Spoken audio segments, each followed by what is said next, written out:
அனைவருக்கும் வணக்கம். நம்ம ஜியோகிராஃபி 500 சீரிஸ் வந்து பார்த்துட்டு இருக்கோம். இந்த கிளாஸ்ல நம்ம கொஸ்டின் நம்பர் 151 இருந்து 160 வரைக்கும் பார்க்க போறோம். 151 which of the following are considered evidence supporting the big bang theory of origin of the universe?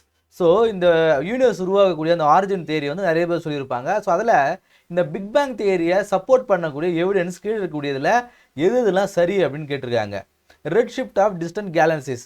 So red ஷிஃப்ட்னா என்ன? இப்போது இது வந்து இந்த முதல்ல பிக் பேங் தியரினா என்ன? பிக் பேங் தியரினா ஒரு சிங்குலாரிட்டி இருக்கும். ஸோ அந்த சிங்குலாரிட்டி வெடித்து ஸோ எல்லா பொருட்களும் வந்து எக்ஸ்பேண்ட் ஆகிட்டு இருக்கும். எல்லா பொருட்களும் இப்படி வந்திருக்கும். ஸோ அது மட்டும் இல்லாமல் இது ஸ்டில் எக்ஸ்பேண்டிங் அப்படின்றாங்க. ஸோ ஒன்று வந்து அந்த சிங்குலாரிட்டி பாயிண்ட்லேருந்து விலகி போயிட்டே இருக்குதுன்னு சொல்கிறாங்க இல்லையா? ஸோ அப்படி பார்க்கும்போது இந்த distance red shift of distance அப்படின்னா என்னன்னா, இப்போ இந்த வருஷம் பார்க்குறோம் இந்த பொருளானது இவ்வளோ பெருசாக இருக்குது. 5 வருஷம் கழிச்சு பார்க்குறோம் இந்த பொருளானது இவ்வளோ சின்னதாக இருக்குது. அடுத்த 5 வருஷம் பார்க்குறோம் இந்த பொருளானது ரொம்ப சின்னதாக இருக்குன்றா இல்லையா? அப்போ வருஷம் ஆக ஆக இந்த பொருளுடைய சைஸ் வந்து சின்னதாகன்னு அர்த்தமா? கிடையாது. அந்த வருஷம் ஆக ஆக இந்த பொருள் வந்து தூரமாக போயிட்டு இருக்குதுன்னு சொல்கிறாங்க. அதுதான் வந்து ரெட் ஷிஃப்ட் ஆஃப் டிஸ்டன்ட் கேலக்சிஸ்ன்னு சொல்கிறாங்க. ஸோ இப்படி ஒன்று எக்ஸ்பிளைன் பண்ணி ரொம்ப நேரம் போயிட்டு இருக்கும். அதனால் நான் கொஞ்சம் வேகமாக போகிறேன். So red shift of distant கேலக்சின்றது சரி. காஸ்மிக் மைக்ரோவேவ் பேக்ரவுண்ட் ரேடியேஷன் இதுவும் கரெக்டு. டிரெக்ஷன் ஆஃப் குவாசஸ் இதுவும் correct. Primordial abundance of hydrogen and helium இதுவும் கரெக்டு. இந்த ஸ்டெடி ஸ்டேட் தியரி அப்படிங்கிற இது மட்டும் தவறு. ஸோ இது 4 வந்து சரி. அப்போது 1 2 3 4 option A is the right answer. இதெல்லாம் நான் வந்து கிளாஸஸ் எடுக்கும்போது நான் உங்களுக்கு யூனிவர்ஸை பொறுத்து நம்ம ஜியோகிராஃபி எடுக்கும்போது நான் தனியாக எடுக்கிறேன். இது வரைக்கும் அந்த டாபிக் நான் எடுத்து கிடையாது நம்மளோட ஜியோகிராஃபி கிளாஸஸில். காரணம் என்னென்னா இது வந்து கொஷின்ஸ் வந்து இப்போ ரீசெண்டாக கேட்கறது இல்லைன்றதுனால நான் இதை கொஞ்சம் அவாய்ட் பண்ணிட்டேன். ஏன்னா இதெல்லாம் வந்து ரொம்ப கொஞ்சம் எதுக்கு நம்ம தேவையில்லாத புரிஞ்சுக்கணும் அப்படின்றதுனால நான் அந்த கிளாஸ் எடுக்கல. ஸோ இப்போ இம்பார்ட்டண்ட்டாக எதுலேருந்துலாம் வந்து ஃப்ரீக்வெண்ட்டாக கொஷின்ஸ் கேட்குறாங்களோ இப்போ லேட்டஸ்ட் ட்ரெண்டிங்கில், ஸோ அதனால் அதை மட்டும் எடுத்துகிட்டு இருந்தேன். இது இந்த சீரிஸ் முடிட்டோம். ரிலீஸ் முடிஞ்சதுக்கு பிறகு இந்த டாபிக் இந்த யூனிவர்ஸ் டாபிக் வந்து நான் தனியாக ஒரு கிளாஸ் உங்களுக்கு எடுத்து கொடுக்குறேன். சரியா? ஸோ அடுத்த வந்து question number 152 with reference to dark matter இந்த universe consider the following statement. Dark மேட்டரை குறித்து கேட்டிருக்காங்க. இதெல்லாம் வந்து சரின்னு கேட்டிருக்காங்க. ஸோ டார்க் மேட்டர்னா என்ன? It accounts for approximately half of all matter energy composition இந்த யூனிவர்ஸ். ஸோ யூனிவர்ஸில் இருக்கக்கூடிய ஒரு பாதி எனர்ஜி வந்து டார்க் மேட்டரில் இருக்குன்றாங்க. டார்க் மேட்டர்னா என்ன? ஸோ டார்க் மேட்டர் வந்து அதுலேருந்து எந்த ஒரு எனர்ஜியும் லைட் ஆனது எமிட்டும் ஆகாது, அது அப்சர்வும் பண்ணாது. ஸோ அதுதான் வந்து டார்க் மேட்டர் அப்படின்னு சொல்கிறாங்க. ஸோ இது வந்து அதுக்குள்ளே யூனிவர்ஸில் இருக்கக்கூடிய பாதி எனர்ஜி வந்து இருக்குன்னு சொல்கிறாங்க. இது தவறு. பாதி கிடையாது. ஒரு 27% வந்து இருக்குது. யூனிவர்ஸில் இருக்கக்கூடிய பவரில் ஒரு 27% இருக்கும். அப்போ இந்த ஸ்டேட்மெண்ட் தவறு. It does not interact with electromagnetic ரேடியேஷன்றாங்க. எலக்ட்ரோ மேக்னெட்டிக் ரேடியேஷனில் இது இன்ட்ராக்ட் பண்ணாதுன்னு சொல்கிறாங்க. காரணம் என்ன? இது லைட் ஆனது உள்ளேயும் அப்சர்வ் பண்ணாது, எமிட்டும் பண்ணாது. அப்போ இந்த ஸ்டேட்மெண்ட் சரி தான். ஸோ எலக்ட்ரோ மேக்னெட்டிக் ரேடியேஷனோட இன்ட்ராக்ட் பண்ணாது. சரி. It is evenly distributed throughout the யூனிவர்ஸ்ன்றாங்க. யூனிவர்ஸ் முழுக்க இது இந்த ஈவன்லின்றது தான் வந்து தவறு. ஈவன்லி டிஸ்ட்ரிபியூட்டர் கிடையாது. டார்க் எனர்ஜி தான் வந்து ஈவனாக டிஸ்ட்ரிபியூட்டர் இருக்கும், டார்க் மேட்டர் கிடையாது. அப்போ இந்த ஸ்டேட்மெண்ட் தவறு. அப்போ எது சரின்னு கேட்டிருக்காங்க? 2 மட்டும் தான். Option B 2 only is the right answer. Question number 153 consider the following stages இந்த லைஃப் சைக்கிள் ஆஃப் ஸ்டார் கேட்குறாங்க. ஒரு நட்சத்திரத்துடைய அந்த லைஃப் சைக்கிள் என்னன்னு கேட்குறாங்க. ஸோ அக்கரன்ஸ் டூரிங் ஸ்டேஜஸ் என்னென்ன குரோனாலஜிக்கல் ஆர்டரை கேட்குறாங்க. ஸோ குரோனாலஜிக்கல் சீக்வன்ஸ் என்னென்னு பார்க்கும்போது protostar, T Tauri star, red giant and planetary nebula. 2341 option A is the right answer.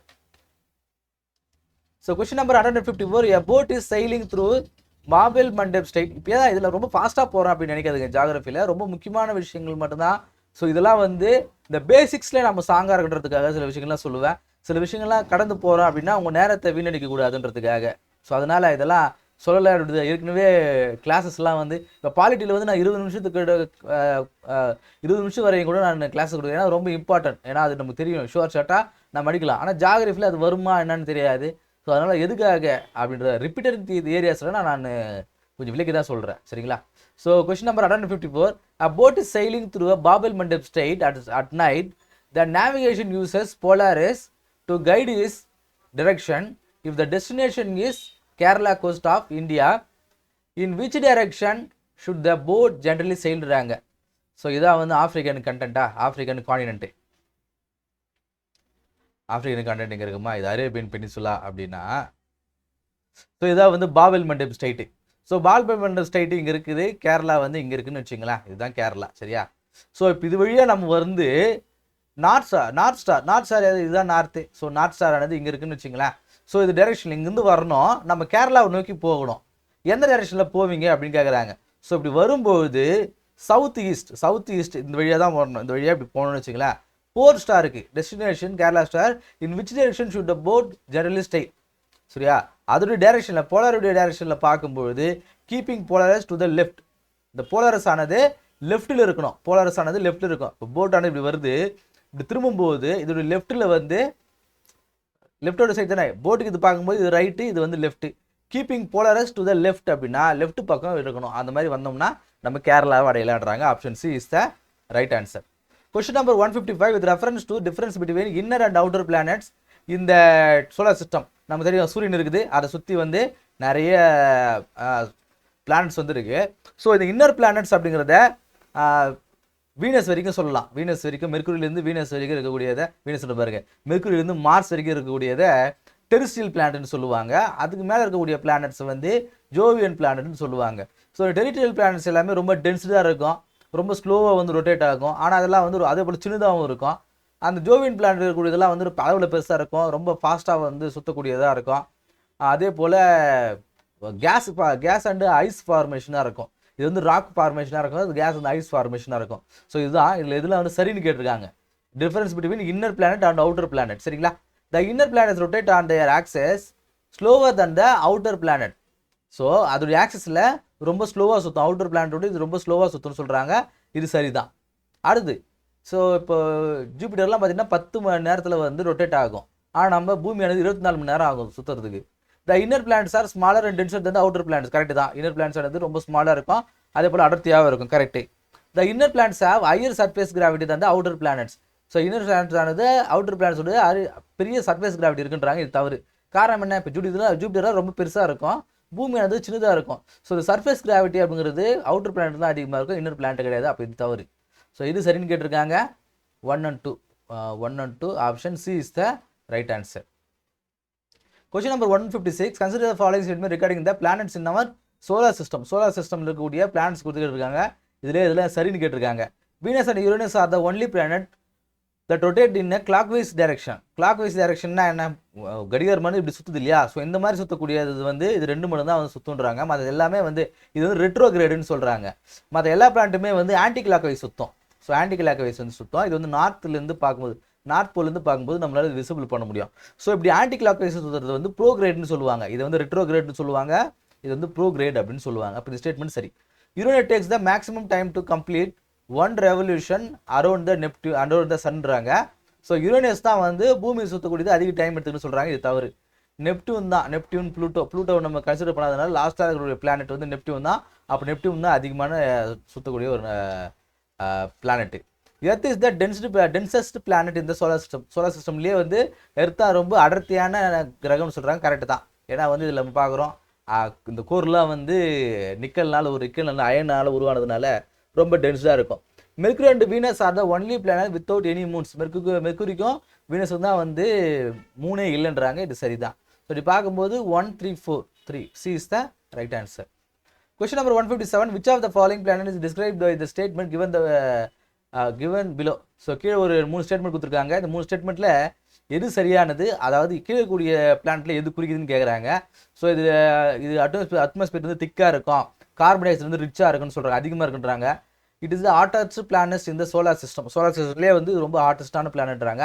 It is the brightest planet as seen from எர்த்துன்றாங்க. எர்த்துலேருந்து இது பார்த்தாலே இது தெரியுன்றாங்க. இப்படி பார்க்கும்போது இது வீனஸ் தான். இது பாருங்கள், brightest planet seen from the அர்த்துனா என்ன, விடிவெள்ளின்னு சொல்கிறேன் இல்லையா? இப்போ வீனஸ்னா வந்து வெள்ளி. ஸோ வெள்ளி சரியா? அப்போ option C is the right answer. Question number 158. With reference to the solar system consider the following statement. Kuiper belt பற்றி கேட்டிருக்காங்க. கியூப்பர் பெல்ட்னா என்னன்னு கேட்குறாங்க. ஸோ இதில் சரி. Kuiper belt is a region of solar system located beyond the orbit of the Neptune. So நெப்டியூனுக்கு பிறகு அடுத்து தான் வந்து இந்த கியூப்பர் பெல்ட். இதுதான் வந்து கியூப்பர் பெல்ட். ஸோ நெப்டியூனுக்கு பிறகு தான் வந்து இருக்குது, அதுதான் வந்து கியூப்பர் பெல்ட்ன்றாங்க. இது சரி. It is a major source of short period comet, asteroids and other icy bodies. So இங்கே இருக்கக்கூடிய சின்ன சின்ன பார்ட்டாக இருக்குது இல்லையா, பார்ட்டிகல்ஸ் மாதிரி இருக்குது இல்லையா? ஸோ இது எல்லாமே காமெட்ஸ் அண்ட் ஆஸ்ட்ராய்டுன்னு சொல்கிறாங்க. அதாவது எரிக்கற்கள். ஸோ ஷார்ட் பீரியடாக இருக்கக்கூடிய எரிக்கற்களுடைய ஒரு ஹோம் டப் இங்கிருந்து தான் வருதுன்றாங்க. இதுவும் சரிதான், பார்க்கும்போது தெரியுது. Dwarf planets like Haumea and Makemake are located in the Kuiper belt. இங்கே இருக்குது பாருங்க, ப்ளூட்டோ. ஸோ இங்கே இருக்கக்கூடிய ஒரு கோமட் மாதிரியான ஆஸ்ட்ராய்டு மாதிரி ஒரு விஷயத்தை தான் நம்ம பிளானட் சொல்லிட்டு இருந்தோம். அதனால தான் வந்து இது ப்ளூட்டோ வந்து ஒரு பிளானட் கிடையாது, அது வந்து ஒரு ஆஸ்ட்ராய்டு அப்படின்ற மாதிரி சொல்லியிருக்கோம். இது வந்து இந்த கோமட்டில் தான் இருக்குன்னு சொல்கிறாங்க. இதுவும் சரிதான்.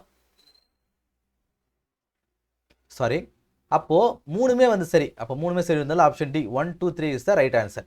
கொஸ்டின் நம்பர் 159, இந்த context of astronomical technique parallax மெத்தட்னா என்னன்னு கேட்குறாங்க. பேரலக்ஸ் மெத்தட் அப்படிங்கிறது டெஃபினேஷன் என்னன்னு கேட்குறாங்க. ஸோ பேரலக்ஸ் மெத்தட்னா என்ன அப்படின்னா, இங்கே ஒரு பொருள் இருக்குது, ஒரு போர்டு இருக்குது. இது பெரும்பாலும் வந்து ஸ்டார்ஸை வந்து அதோடைய அளவை வந்து மெஷர் பண்ணுறதுக்காக யூஸ் பண்ணுவாங்க. ஸோ இப்போ உதாரணத்துக்கு பாருங்க, இங்கே போர்டு இருக்குது இல்லையா, இந்த போர்டுடைய அளவு நான் தெரிஞ்சுக்கணும் அப்படின்னா, இங்கே பூமியிலிருந்து இப்போ இது வந்து ஒரு ஸ்டாராக நினச்சிங்க, இது ஒரு ஸ்டாராக இருக்குது. பூமியிலேருந்து ஒரு அளவை நான் தெரிஞ்சுக்கணும். பூமியோட ஒரு பகுதியிலேருந்து ஒரு அளவு எடுக்கிறேன், பூமியுடைய இன்னொரு பகுதியிலேருந்து ஒரு அளவு எடுக்கிறேன். ஸோ இதை பேஸ் பண்ணி எடுக்கக்கூடிய ஒரு அளவு தான் வந்து இந்த பேரலக்ஸ் மெத்தட்றாங்க. ஸோ அதன்படி பார்க்கும்போது determine the size and scale of extremely distant galaxies by analysing their angular diameters from the earth based observation. So எர்த்லேருந்து அப்சர்வ் பண்ணி அதோடைய சைஸ் அண்ட் ஸ்கேலை அளவிடுறது தான் வந்து சொல்கிறாங்க. இந்த ஸ்டேட்மெண்ட் சரி. Question number 160, consider the following பேரை பற்றி கேட்டிருக்காங்க, கரெக்ட்லி மேட்ச்டு. ஸோ என்ன அப்படின்னா, பூமியுடைய அந்த இன்டீரியர் சொல்லணும் இல்லையா. ஸோ பூமியானது இப்படி பிரிச்சுருப்பாங்க.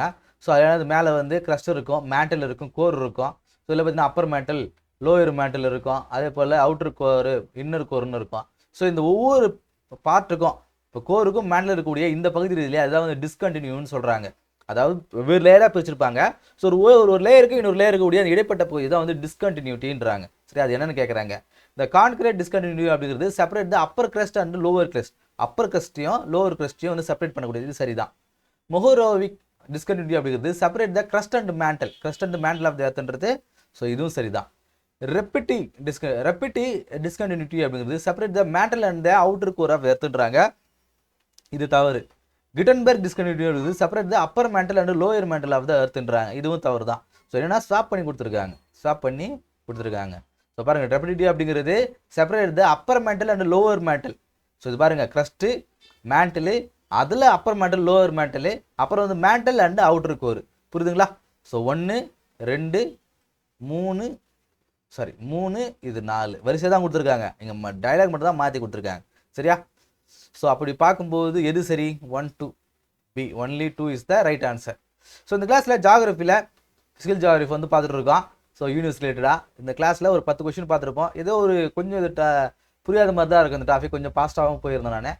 ஸோ பரவாயில்ல, புரிஞ்ச கொஸ்டின் தான் சந்தோஷம். புரியலனாலும் ஒன்றும் பிரச்சனை இல்லை. அடுத்த கிளாஸில் நம்ம கிளாரிஃபை பண்ணிக்கலாம். சரியா? ஸோ இந்த கிளாஸ் அடுத்த கிளாஸ் சந்திப்போம். நன்றி.